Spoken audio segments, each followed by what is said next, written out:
twabategeeza wiiki ewedde omukago gwaffe ne wikeeti olupapula n'empapula twandikirawo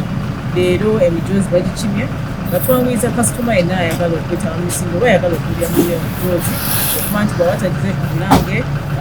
wali senta yaffe bwaba bataze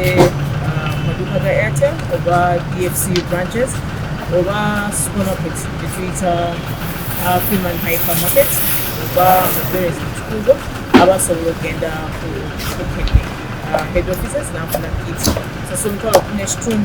nga we twabategeeza nga tutongoza emisinde osobola okufuna ecupa sente ezo kit egiramu sawo mulimu Emijoozi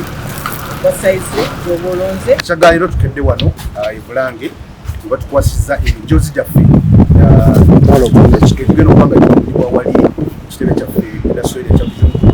egy'emisinde gya Kabaka egigenda okubawo nga 3 Julayi ebibonyo byabasigadde 25 ekyokola kyangu nnyo tugikusembereza kumpi jangu obuzi wali ku reception yaffe osasula omutwalo gumu n'ekitundu ogenda kufuna kit bweti efaana bweti